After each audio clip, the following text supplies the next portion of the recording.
નમસ્કાર, આપ જોઈ રહ્યા છો સૌરાષ્ટ્ર તો સુરત અને હું છું ખુશાલી। સમાચાર વિસ્તારથી જોશું તે પહેલા એક સમાચાર મળી રહ્યા છે સુરતથી, તેની પર નજર કરી લઈશું। રાજકોટથી મળી રહ્યા છે સમાચાર। સિટી બસની અડફેટે બાળકના મોતના મામલે આ સમાચાર મળી રહ્યા છે। કણકોટ ખાતે 7 વર્ષીય બાળકનું મોત થયું હતું। સમગ્ર ઘટનાના ફૂટેજ સામે આવ્યા। આપને જણાવી દઈએ સમાચાર રાજકોટથી, જ્યાં સિટી બસ ડ્રાઈવરની બેદરકારીથી બાળકનું મોત થયું હતું, જેના ફૂટેજ સામે આવ્યા છે। તાલુકા પોલીસે ડ્રાઈવર સામે ગુનો નોંધી તેની ધરપકડ કરી લીધી છે। રાજકોટથી આ સમાચાર। સિટી બસની અડફેટે બાળકના મોતના કેસ મામલે આ સમાચાર, જેમાં 7 વર્ષીય બાળકનું મોત થયું હતું। ડ્રાઈવરની ધરપકડ કરીને ગુનો નોંધી તપાસ આગળ શરૂ કરી છે। ફૂટેજના આધારે તપાસના ચક્રો ગતિમાન કર્યા છે। સિટી બસ ડ્રાઈવરની બેદરકારીથી બાળકનું મોત થયું હતું।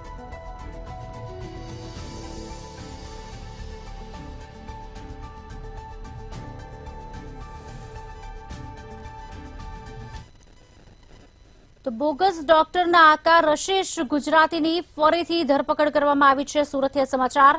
બોગસ ડોક્ટર્સના આકા રશેશ ગુજરાતીની ફરી ધરપકડ કરવામાં આવી છે। આરોપીને મેડિકલ સર્ટી ઉપલબ્ધ કરાવવાના મામલે ધરપકડ કરવામાં આવી છે। આ કેસમાં અગાઉ એક બોગસ ડોક્ટરની ધરપકડ પણ થઈ હતી, ત્યારે હાઈકોર્ટમાં ખોટા ડોક્ટર સર્ટિફિકેટ રજૂ કરવામાં આવ્યા હતા। આપને જણાવી દઈએ, રશેશ ગુજરાતીએ સર્ટી બનાવી આપ્યા હોવાનું પણ ખુલ્યું છે।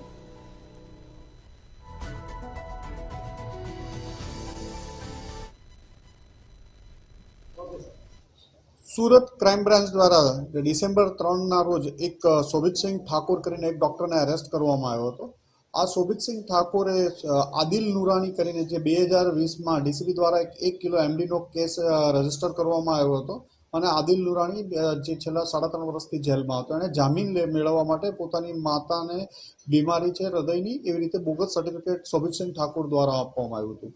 આ શોભિતસિંહ ઠાકોરનું પણ વેરીફાઈ કરતા બોગસ ડોક્ટર હતા રશેશ ગુજરાતી અને ભૂપેન્દ્ર રાવત દ્વારા એમને આ સર્ટિફિકેટ બનાવીને મેળવીને આપવામાં આવ્યા હતા, અને જેના આધારે એમણે હાઈકોર્ટમાં બોગસ સર્ટિફિકેટ આધારે મેડિકલ સર્ટિફિકેટ શોભિતસિંહ ઠાકોરના આધારે બેલ એપ્લિકેશન કરેલી હતી, જેના અનુસંધાને ક્રાઇમ બ્રાન્ચે ગુનો દાખલ કરી અને શોભિતસિંહ ઠાકોરની ધરપકડ કરી હતી।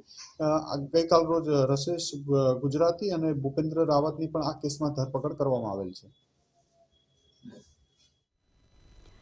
તો ભાવનગરમાં ગ્રામજનોનો રોષ જોવા મળ્યો છે। શિહોરથી આ સમાચાર। ભાવનગરના શિહોરમાં ઢુંડસર ગામે ગ્રામજનોમાં રોષ જોવા મળ્યો છે। ભર શિયાળે પાણી નહીં અપાતા ગ્રામજનોમાં રોષ જોવા મળ્યો અને તેઓ વિરોધ કરવા રોડ પર આવી ગયા। બાપા સીતારામ સોસાયટીના રહીશો જે 6 મહિનાથી પાણીથી વંચિત છે, તાલુકા પંચાયત ઓફિસે સૂત્રોચ્ચાર કરવા માટે પહોંચ્યા હતા। ઇન્ચાર્જ ટીડીઓ વામન ગોસ્વામીને રજૂઆત પણ કરાઈ છે। ત્યારે આપને જણાવી દઈએ, ભાવનગરથી આ સમાચાર। શિહોરના ઢુંડસર ગામે ગ્રામજનોમાં રોષ જોવા મળ્યો। ભર શિયાળે પાણી નહીં અપાતા ગ્રામજનોમાં રોષ જોવા મળ્યો। બાપા સીતારામ સોસાયટીને છેલ્લા 6 મહિનાથી પાણી આપવામાં આવતું નથી।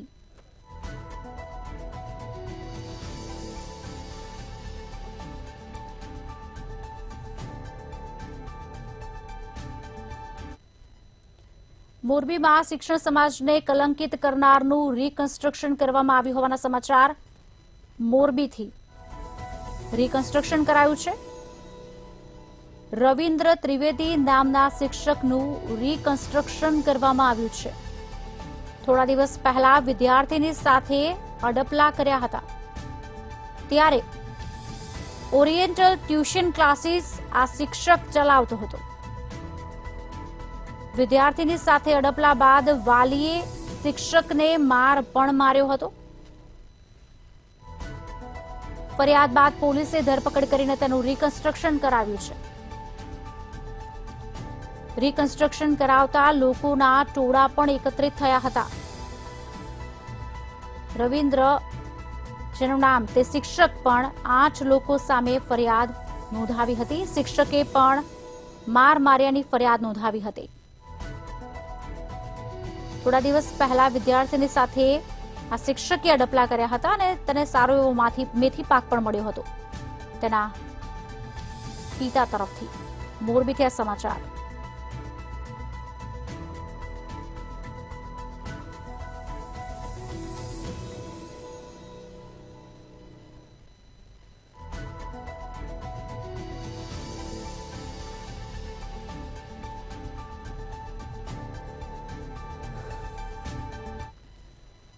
હવે સમાચાર રાજકોટથી મળી રહ્યા છે તેની પર પણ નજર કરી લઈશું. રાજકોટથી આ સમાચાર જેમાં ભારત સ્વર્ણકાર સેતુના પ્રમુખે આક્ષેપ કર્યા હોવાના સમાચાર મળી રહ્યા છે. આપને જણાવી દઈએ, પ્રમુખે હોલમાર્કના ડિરેક્ટર પર ગેરરીતિનો આક્ષેપ કર્યો છે. હોલમાર્કના ડિરેક્ટર વિરુદ્ધ કેન્દ્ર સરકારમાં ફરિયાદ કરવામાં આવી છે. ડિરેક્ટરે સંચાલક પાસેથી રૂપિયા લીધાનો ફરિયાદમાં ઉલ્લેખ કરાયો છે. 2 લાખ રૂપિયાની કટકી કરાયાનો પણ ઉલ્લેખ કરવામાં આવ્યો છે. આપને જણાવી દઈએ સમાચાર જેમાં પત્ર લખવામાં આવ્યો છે. રૂપિયા ચૂકવવા અવગણના કરે તો કેન્દ્ર બંધ કરવાની ધમકી પણ આપવામાં આવી છે. પ્રધાનમંત્રી સાહેબ નરેન્દ્ર મોદી સાહેબ, મુખ્યમંત્રી સાહેબ ને નમ્ર અરજ કરું છું કે ભારત સુવર્ણકાર સેતુ એક એવી સંસ્થા છે કે સરકારની સાથે ખંભે ખંભો મિલાવી અને રોજગારી પ્રશ્ને હલ કરવા માંગે છે. આજે બંગાળનો જે પ્રશ્ન છે, બાંગ્લાદેશીઓનો પ્રશ્ન છે, તો સુવર્ણકલાનું બોર્ડ જેમ એમપીમાં બનાવવામાં આવ્યું છે એવી જ રીતે ગુજરાતમાં બનાવવામાં આવે. ભારત સુવર્ણકાર સેતુ કોઈ પણ પ્રકારનું ફંડ લેવા માંગતી નથી. માત્ર ને માત્ર સરકારને સપોર્ટ અને ભારત સોનાની ચીડિયા બને એના લક્ષ્ય પર ચાલે છે. પૂર્વ મંત્રી જશાભાઈ બારડે સૂત્રાપાડા એપીએમસીમાં વધારાનું સેન્ટર ફાળવવા કૃષિ મંત્રી રાઘવજીભાઈ પટેલને લેખિત રજૂઆત કરી હતી. સૂત્રાપાડા એપીએમસી દ્વારા સૂત્રાપાડાના 48 ગામના ખેડૂતોની મગફળીની ખરીદી ચાલી રહી છે ત્યારે 5100 જેટલા ખેડૂતોએ નોંધણી કરાવી હતી. સૂત્રાપાડા સેન્ટરમાં જ્યારથી મગફળીની ખરીદી શરૂ થઈ છે ત્યારથી અત્યાર સુધી 5100 ખેડૂતોમાંથી 1450 ખેડૂતોની ટેકાના ભાવે ખરીદી થઈ છે. લાંબો સમય નીકળી જવાથી ખેડૂતો અત્યારે ઉતાવળ કરી રહ્યા છે. ત્યારે હાલ ખેડૂતોની મગફળી સમયસર ખરીદાય નહીં તો તેમને પેમેન્ટ પણ નહીં મળે. આ સાથે જો વધારાનું સેન્ટર ફાળવવામાં આવે તો બાકીના 3650 ખેડૂતોની મગફળીની ખરીદી વહેલી તકે થઈ શકે તેવું પૂર્વ મંત્રી જશાભાઈ બારડે જણાવ્યું હતું.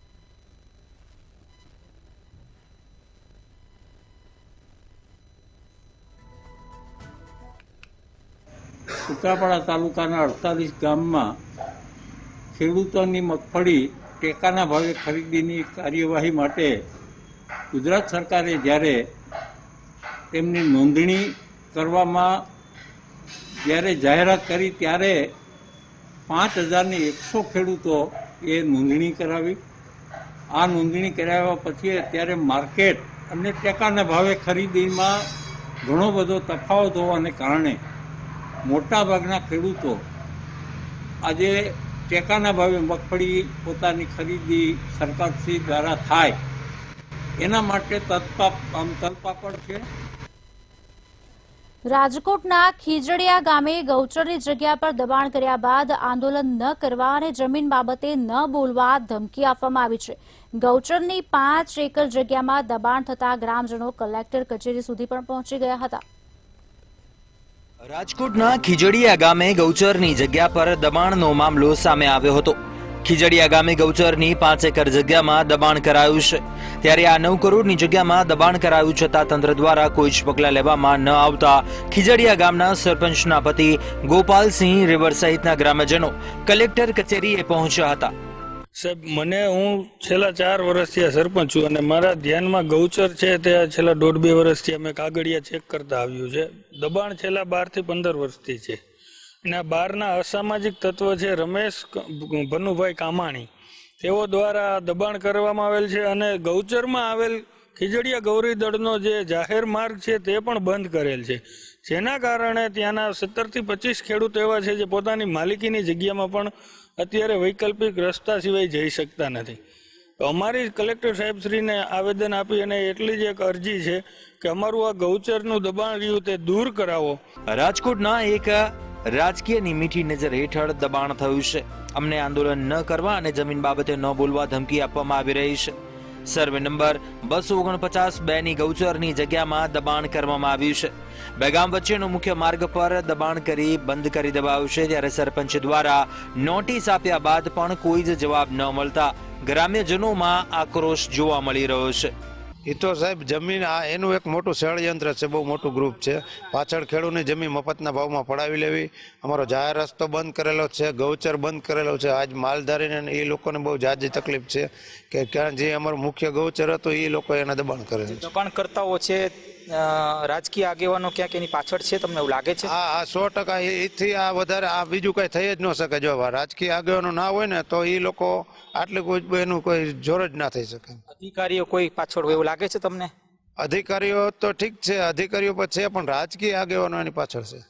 ચોક્કસ ત્યાં હતા આપણી સાથે ખીજડીયા ગામના લોકો અને ખાસ તો જે પ્રતિનિધિઓ હતા સરપંચના, તેઓ પણ પોતાની જે પ્રતિક્રિયા આપી રહ્યા છે. ખાસ તો ખીજડીયા ગામમાં જે લાંબા સમયથી જે દબાણ છે, આ દબાણ પાછળ ક્યાંક ને ક્યાંક રાજકીય આગેવાનો પણ જવાબદાર છે અને તેની તટસ્થ તપાસ થવી જોઈએ. ખાસ આ દબાણ હટાવવાની સ્પષ્ટ તેઓ માંગ કરી રહ્યા છે અને કહી શકાય કે જે દબાણકારો છે તે અવારનવાર ધમકીઓ પણ આપે છે, આવી પણ વાત તેઓ કહી રહ્યા છે. કેમેરા પર્સન લલિત વ્યાસ સાથે ધ્રુવ કુંડેલ, રાજકોટ. રાજકોટમાં વધુ એક બોગસ તબીબને એસઓજી ટીમે ઝડપી પાડ્યો છે. ખોરાણા ગામેથી ધોરણ 12 પાસ હિરેન કાનાબાર નામનો બોગસ તબીબ ઝડપાયો છે. અગાઉ પણ આ બોગસ તબીબ વિરુદ્ધ ગુનો નોંધાયો હતો. ખોરાણા ગામે ધ્વનિ ક્લિનિક નામેથી દવાખાનું ચલાવતો હતો.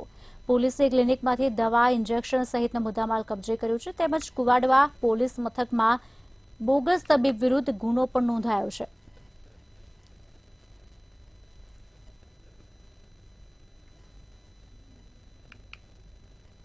રાજકોટના જેતપુરમાં દારૂના નશામાં મિત્ર ભાન ભૂલ્યો. ઝઘડો થતા મિત્રને પથ્થરના ઘા ઝીકીને ધીમ ઢાળી દીધું.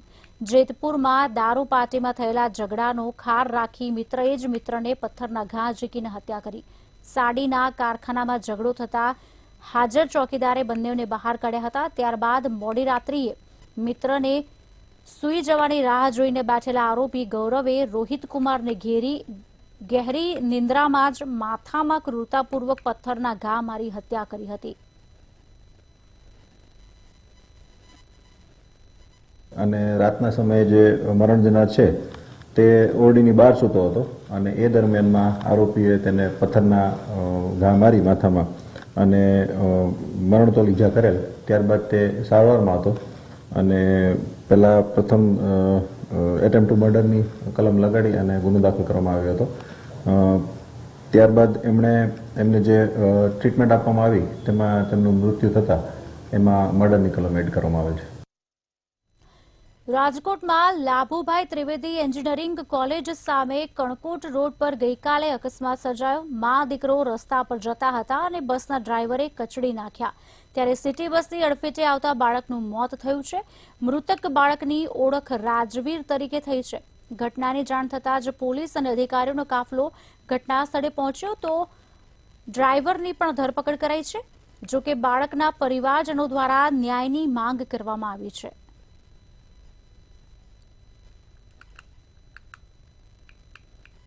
સિટી બસ વાળા બેદરકારી ચલાવતા હતા તો મારો ભત્રીજો અને ભાભી બે રોડ નાસ્તો લેવા જતા તો એક ખામટી ગોલાઈ મારી બેને અડફેટે લઈ લીધા અને ઘટના સ્થળે મારા ભત્રીજાનું મૃત્યુ થઈ ગયું. તો આમાં હજી કોઈ એવું લાગતું નથી કે સિટી બસ વાળાને એવું કોઈ પ્રભાવ પડ્યો હોય. આ કાલે હજી બનાવ બન્યો તો હજી આજે એની જ પોઝિશનમાં બસો ચાલે છે, એમને કોઈ ફેર પડતો નથી. તો સરકારને મારું નિવેદન છે કે અમને થોડોક ન્યાય મળવો પડે. આવું અમે તો દીકરા વગરના થઈ ગયા. દાખલા તરીકે એકને એક દીકરો હતો, માં દવાખાને દાખલ કરી, દીકરાને અગ્નિ સંસ્કાર કર્યો. ભાઈ અમારું શું અમાવું પડે? સરકારને કોઈ ન્યાય કરવો પડે ને ઉપરવાળાને. રાત્રિના સમયે ખેતરમાં વન્ય પ્રાણી આવીને પાલતુ પશુઓના મારણથી ભય ફેલાયો છે. વડિયા પંથકના ખાખરિયા ગામે ખેતરમાં 3 સાવજો ત્રાટક્યા હતા અને બાંધેલા 5 પશુઓમાંથી 3 પશુઓનું મારણ કર્યું. ખેડૂતો દ્વારા વિડીયો બનાવી વન વિભાગને જાણ પણ કરવામાં આવી હતી.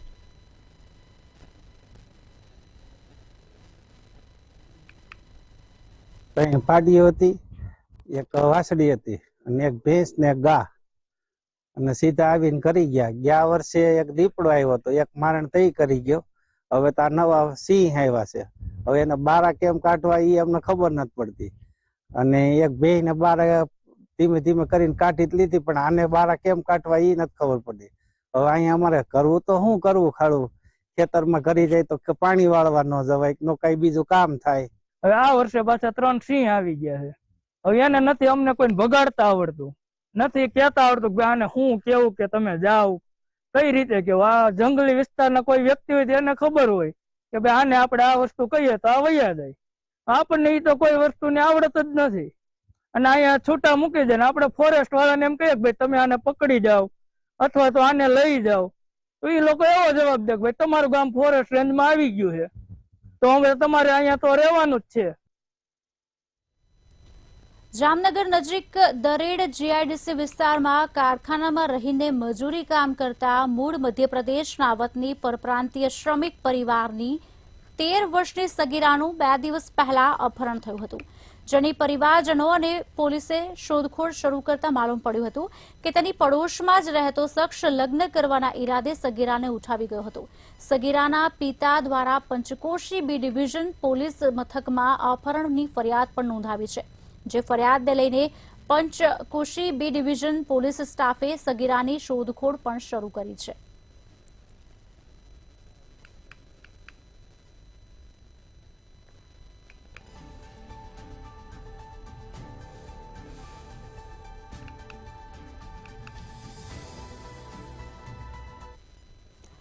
ભાવનગરમાં વહેલી સવારથી જ વાતાવરણ વાદળછાયું બન્યું છે. ભોરંગાયા વાતાવરણ વચ્ચે શહેરમાં ધુમ્મસ જોવા મળે છે. ધુમ્મસને લીધે 500 મીટર દૂરની ઇમારતો પણ ધૂંધળી દેખાઈ રહી છે. સાથે જ માવઠાની અસર વાતાવરણમાં દેખાતા ખેડૂતો ચિંતામાં મુકાયા છે.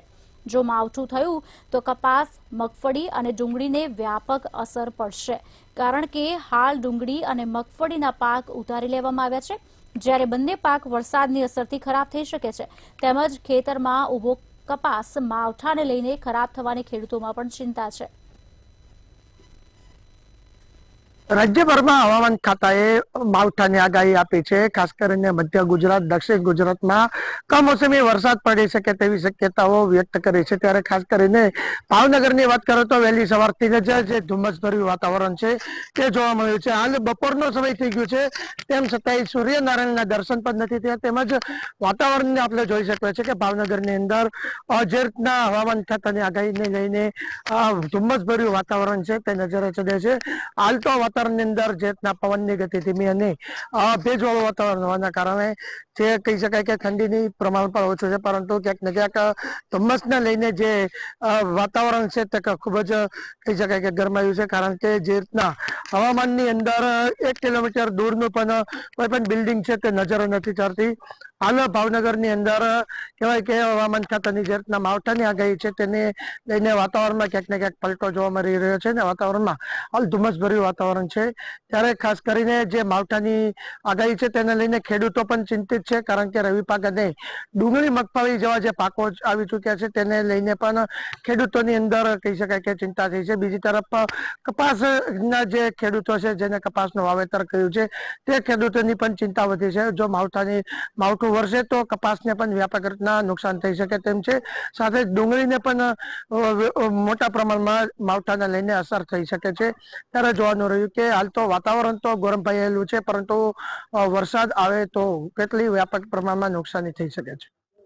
કેમેરામેન હિરેન માંડલિયા સાથે હિરેન ચૌહાણ, મંતવ્ય ન્યૂઝ, ભાવનગર. સુરેન્દ્રનગરના લખતરના પાતળિયા હનુમાનજી મંદિરથી વહેલી સવારે વઢવાણ સ્વામિનારાયણ મંદિર સુધી પદયાત્રા યોજાઈ હતી, જ્યાં વઢવાણ સ્વામિનારાયણ મંદિર ખાતે શાકોત્સવનું આયોજન પણ કરવામાં આવ્યું હતું.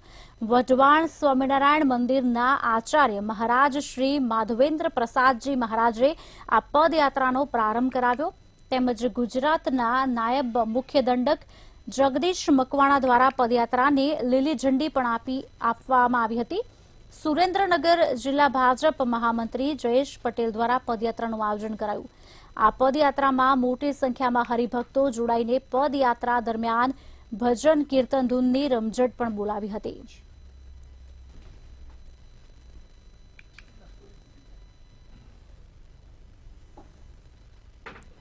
સુરેન્દ્રનગર જિલ્લા પોલીસ વડા ગિરીશ પંડ્યાની સૂચના અનુસાર લખતર પોલીસ દ્વારા સ્પેશિયલ ડ્રાઈવ કરવામાં આવી હતી, જેમાં રોયલ્ટી લાયસન્સ અથવા તો અન્ય કોઈ ડોક્યુમેન્ટ ન હોય તેવા 6 ડમ્પરને ડિટેન કરવામાં આવ્યા હતા અને પોલીસ સ્ટેશન ખાતે લાવવામાં આવ્યા હતા.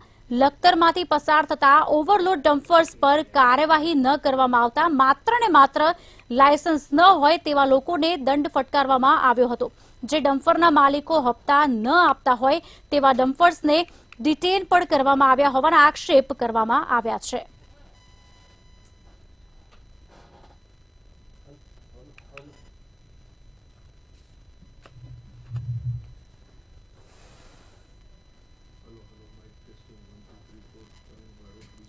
ભરૂચની 10 વર્ષની દીકરીનું આખરે મોત થયું છે. સમાચાર મળી રહ્યા છે, આપને જણાવી દઈએ. ભરૂચની 10 વર્ષની દીકરીનું આખરે મોત થયું છે. તેણે પોતાના શ્વાસ મૂક્યા છે. દુષ્કર્મનો ભોગ બનેલી બાળાએ સારવાર દરમિયાન પોતાનો જીવ છોડ્યો છે. ઝઘડિયામાં 10 વર્ષની બાળા પર દુષ્કર્મની ઘટના બની હતી. બાળાને વધુ સારવાર માટે સયાજી હોસ્પિટલમાં ખસેડવામાં આવી હતી. છેલ્લા 10 દિવસથી જીવન અને મરણ વચ્ચે ઝોલા કરી રહી હતી. આખરે તેણે પોતાનો જીવ મૂક્યો છે. સમાચાર મળી રહ્યા છે, આપને જણાવી દઈએ. પીડિત બાળાના શરીરમાં ઇન્ફેક્શન થયા બાદ તેને એટેક આવ્યો હતો. એટેક આવતા સારવાર દરમિયાન તેનું મોત થયું હોવાના સમાચાર મળી રહ્યા છે. ત્યારે ઝઘડિયામાં 10 વર્ષની બાળા પર દુષ્કર્મની ઘટના બની હતી. જોકે પોલીસે આરોપીને સાથે રાખી રિકન્સ્ટ્રક્શન પણ કર્યું હતું. પણ હવે જોવાનું એ રહેશે કે પોલીસ કયા પ્રકારની કાર્યવાહી આગળ કરે છે.